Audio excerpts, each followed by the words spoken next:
L'ancienne ministre revient dans un livre sur ses 682 jours à la culture où elle a notamment dû faire face à la pandémie de Covid-19.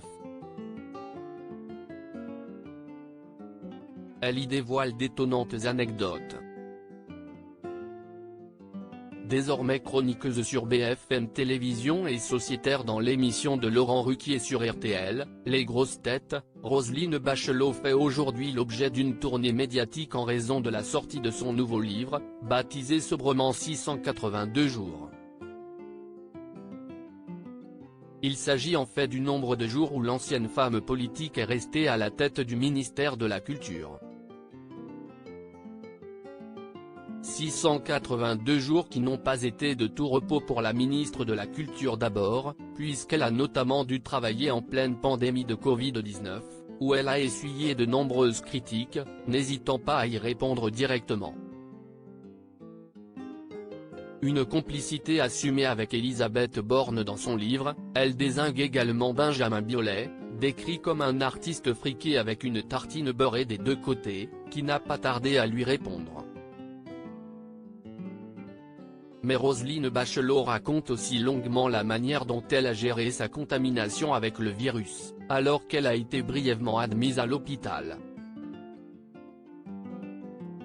Aux Parisiens, elle révèle s'être retrouvée aux portes de la mort, mais avoir pu compter sur Elisabeth Borne, l'actuelle première ministre, elle aussi infectée, elle était dans un autre hôpital, on s'envoyait des SMS. Il s'est établi une sorte de fraternité, de sororité entre nous. Un ministre ne peut pas se dire qu'il est fatigué alors qu'il l'est. Il faut armer ses forces physiques et psychologiques, parce qu'on ne peut pas se plaindre.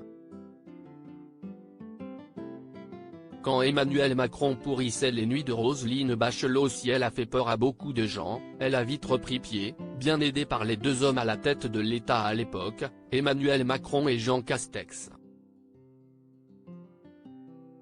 Le duo n'hésitant pas à appeler l'ancienne ministre parfois en pleine nuit, de quoi lui faire dire que ces nuits pouvaient être ainsi pourries, nous sommes tous de petits dormeurs en politique.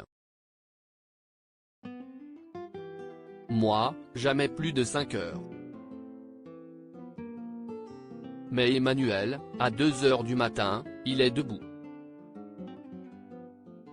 Pas reconduite à son poste lors du second quinquennat du président de la République, Roselyne Bachelot est revenue aux affaires à la télévision et à la radio. À lire aussi Benjamin Biolay, le chanteur répond sèchement à Roselyne Bachelot après ses vives critiques.